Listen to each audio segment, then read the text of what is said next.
That's beauty. Okay, we're down here at Vision Health and Fitness. I'm down here with James Watling, who is Lewis Scott's new strength and conditioning coach. And understand from some of your background, you bring a lot more to the table than just that. Yeah, I like to think so. I mean, my competitive background is in professional kickboxing, full contact kickboxing, which I started training when I was 14, and then started competing as an amateur and a professional, and won various titles in that, and I did that for over 22, 23 years. I was ranked #1 in the world for about 13, 14 years doing that. So I do have an experience of combat sports, and as part of that is the experience I've had actually training to compete in those events, and also my interest and love and passion in sports nutrition, in sports supplements, and obviously in the training side of it as well. So the strength and conditioning encapsulates so many different things. It's not just a case of going and lifting weights or going for a run, which I started doing in my early career. I would just lift weights, box, kickbox, and run. But there's a lot more out there, and that's what I'm trying to bring to the table with Lewis. So using my competitive background, which is extensive, with my experience and knowledge within the training and the nutrition supplement side as well. So how did it first get together in terms of you and Lewis? How did you first get together? I think he hit me in the face. I think he punched me in the face. That was how we met, and that's a true story. We started sparring together when I was coming towards the back end of my professional career. For my last 4 or 5 professional fights, I started training at Newbiggin Boxing Club. Actually, the introduction was made through another gentleman to Paul, to Lewis's dad, and said, "Can you come along and speak to the guys about nutrition and supplements?" And I was like, "Yeah, absolutely." So I went in and saw the guys, and I think as a kickboxer, you go into a boxing gym like, "Who's this guy? Who's this guy?" So I went in and spoke to the guys, and then I said, "Look, can I come in and do some training with you guys? I've got a fight coming out. I think it was a European title fight at the time." And they're like, "Yeah, come in and spar." So I had a few of the guys I was sparring with, and I did pretty well against them. And then they were like, "Oh, we've got this guy Lewis Scott. Can you come and spar with him?" I was like, "Yeah, let's get in there." And Lewis hits hard and he's fast, and so that's how we met. And but I like to think by having bled a little bit in the gym and trained with the guys, that they were more open to my ideas, and that's how we met. And then from there, established into being a training relationship. It's not exactly what you'd call meet cute, though, is it? No, it's not. But he's a charming guy. So even though when he hits you, you still want to like the guy. Yeah. So but that's how we met. So how long have you been working with him now?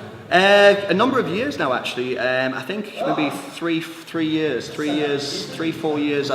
3 years I've been training there.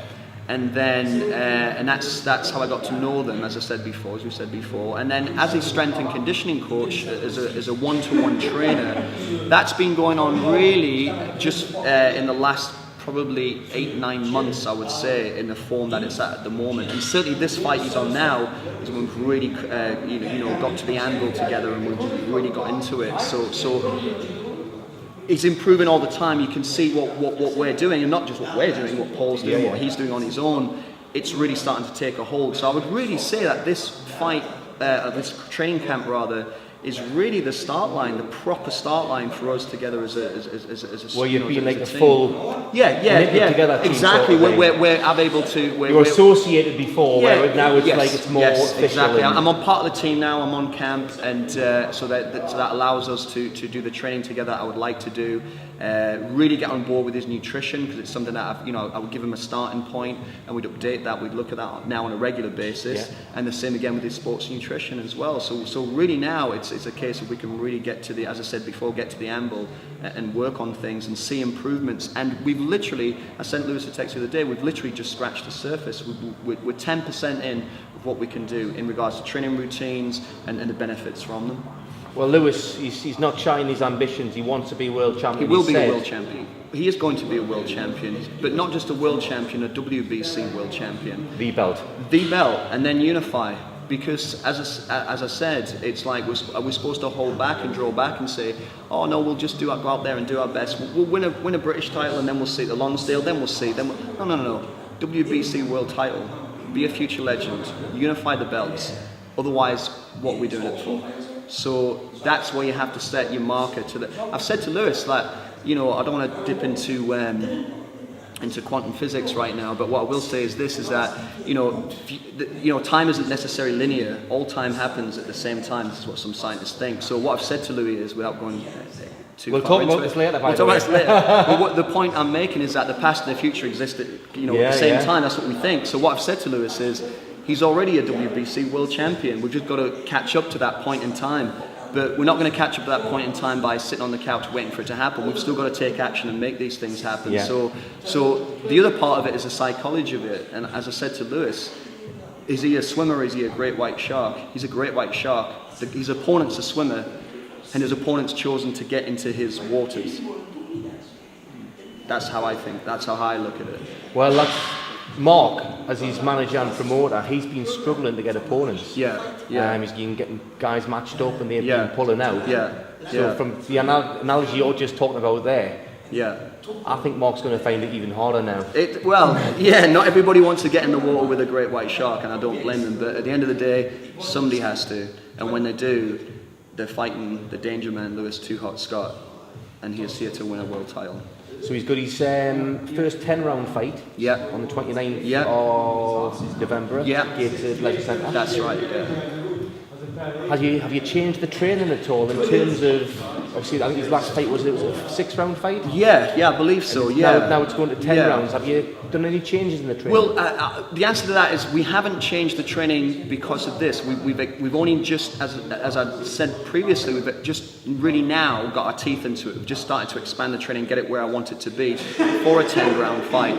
However, whether it was a 6-round fight, a 10-round fight, or a 12-round fight, our training is always going to be to get Lewis in his maximum possible shape at that point in his life, and that's the way I look at it. Mm-hmm. Whether in my mind, whether you're a professional boxer, a professional golfer, a professional Formula One driver, whatever sport you're doing or event, the fitter your body is, the more conditioned your body is, the more active muscle you have on your body, and the better you're going to be. Which the brain works better as well. Well, yes, it does. And I mean, when you look at it, golfers will train and exercise, do strength and conditioning, and as I said, Formula One drivers will, to help them become better at their sport. So everything that we're doing is laser focused on making Lewis a better athlete, and by doing his boxing, a better boxer. So to answer your question, I want him in his best shape, however many rounds he's doing, whatever opponent he's facing. My job is to make Lewis a perfect athlete, and I take that job with relish, Well, we're going to be talking to you more, James. No, I appreciate your time. We'll be seeing a lot more of you. Thank you. Well, thank you very much for coming down. You're welcome. Thank you. Thanks, James. I'll see you soon. Thanks, guys. No worries. Let's talk quantum physics. Let's do it. String theory. Yeah. Oh, I love all that stuff.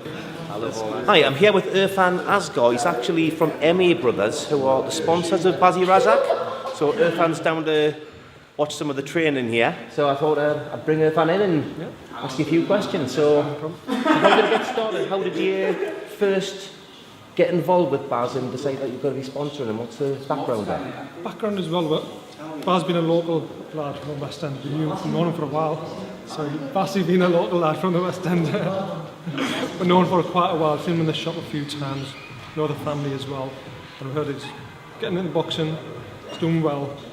Then my brother Imran, older brother, he started training with Bazzi, and Joe recommended that I had the opportunity to sponsor Bazzi, so I thought, yes, why not?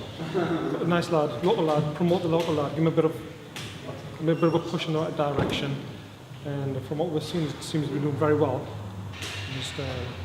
So you've been with him from the start, so from his first fight? Yes, from about, it was early in the year, about March, April time. Right. His first fight was sponsored that, and the second fight in August as well, which was successful in as well, and his upcoming fight as well. So it's all good stuff. So it is indeed, yes. Obviously, from a company point of view, it's good to get the publicity from that. But for you, that's not what it's all about, is it? It's not. No. Yes, there is the publicity side of it, but it's more trying to promote Bazzi in the fact that trying to get the local lads to say, look, you can do something with your life, achieve something with yourself if you just put the effort in and hard work in. So I said, Bazzi, being from the West End, puts a lot of time and effort in. He's done well for himself, and inshallah, by the grace of God, he will do a lot better. So again, just promoting the local lads that yes, you can do something with your life if you put your heart into it and put the effort in. So it's sending the right message out, essentially, isn't it? That's brilliant. Well, it's great to be a part of it. Thank you very much. I will be catching up with you again as the story continues. No problem, by all means. Thanks very much for coming down. You're welcome. All Thanks. the best. Cheers.